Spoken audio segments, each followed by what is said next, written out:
Morning students, कैसे हैं आप? आशा करते हैं आप बहुत अच्छे होंगे और अपनी जो स्टडीज हैं वो भी अच्छे से कर रहे होंगे। तो लास्ट टॉपिक में हमने ट्रायंगल्स के बारे में कुछ सीखा था, कुछ जाना था। तो आज हम राइट एंगल ट्रायंगल के बारे में थोड़ा सा जानते हैं। तो बच्चों, क्या होती है राइट एंगल ट्रायंगल? तो सबसे पहले तो ये देखो क्या चीज है मेरे पास। एक ट्रायंगल है, एक त्रिभुज है। त्रिभुज माने तीन भुजाओं से घिरी हुई आकृति, उसको हम कहते हैं त्रिभुज।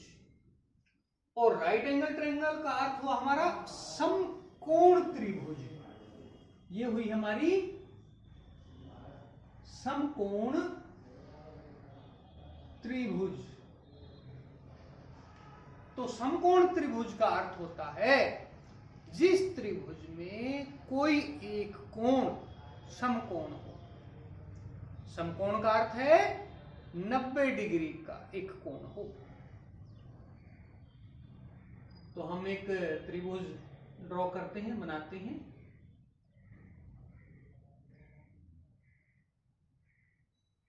अगर मानो ये त्रिभुज है ABC, एक त्रिभुज हुई और ये हमारा 90 डिग्री का एंगल है। कितने का एंगल है? 90 डिग्री का। तो ये हुई हमारी समकोण त्रिभुज। पहले हम त्रिभुजों के परिमाप के बारे में जान ही चुके हैं कि भाई तीनों भुजाओं की लंबाई को हम जोड़ देंगे तो उसका परिमाप निकल जाएगा। आज हम इसके अक्षेत्रफल के बारे में जानते हैं और इसकी प्रॉपर्टीज जानते हैं कि किसको हम क्या कहते हैं। सबसे पहले ये चीज जान लेते हैं कि समकोण त्रिभुज में किस भुजा को हम क्या कहते हैं।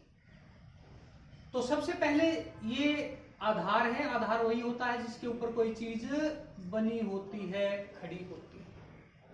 तो इस ट्रायंगल ABC में AB जो है वो इस त्रिभुज का आधार है।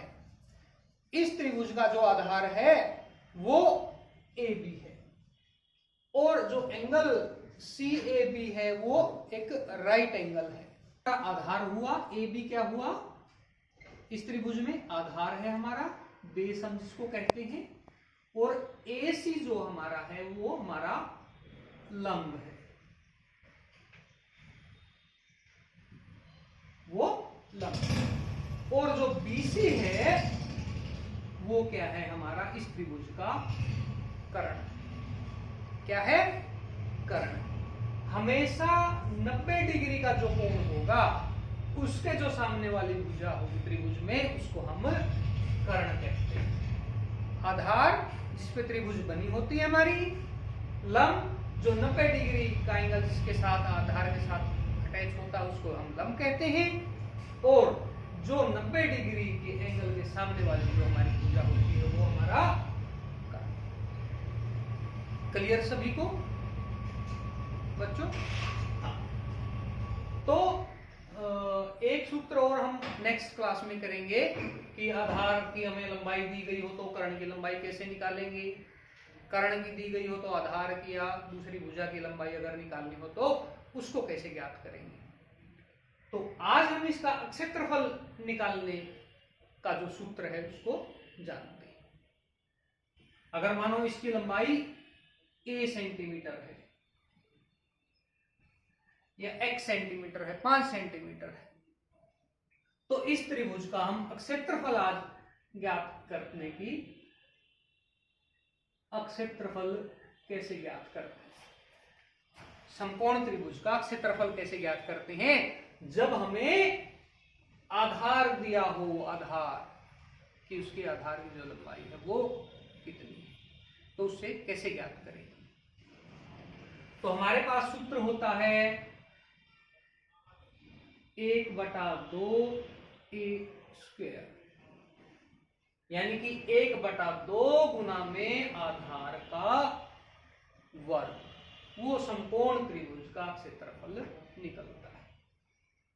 अगर मानो यही त्रिभुज है और इसका आधार हमें दिया हुआ हो 6 सेंटीमीटर, कितना दिया हो 6 सेंटीमीटर, तो इसका क्षेत्रफल हम कैसे ज्ञात करेंगे? तो मुख्य बात हमारी आज ये है। तो पीछे हमने कैसे ज्ञात किया था? हमने समकोण त्रिभुज का ये ज्ञात किया था कि जब हमें कोई भी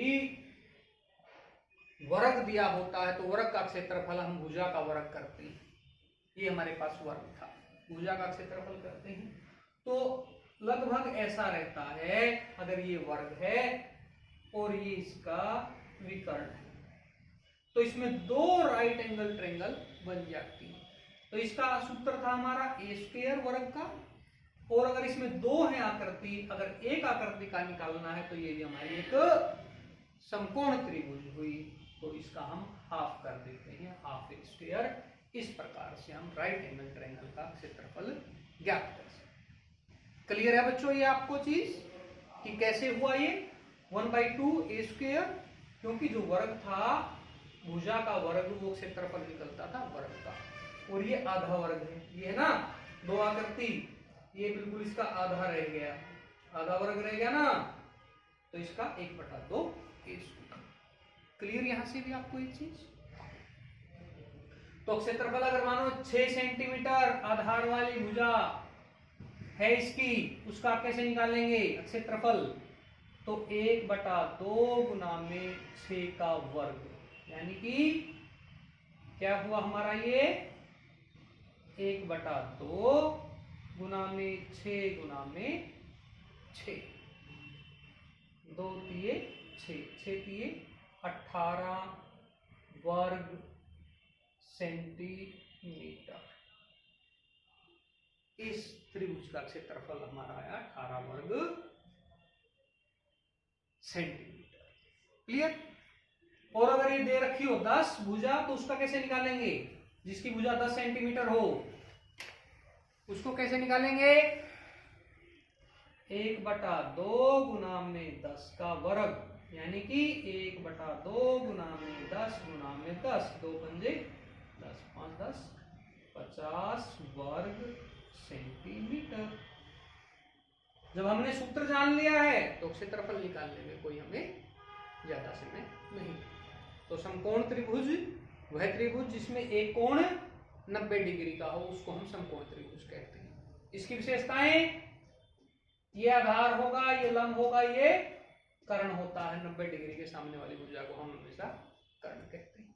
और इसका क्षेत्रफल ज्ञात करना हो तो 1/2 ए स्क्वायर, ऐसे हम इसका क्षेत्रफल ज्ञात कर सकते हैं। ठीक है बच्चों, आज के लिए इतना ही, बाकी नेक्स्ट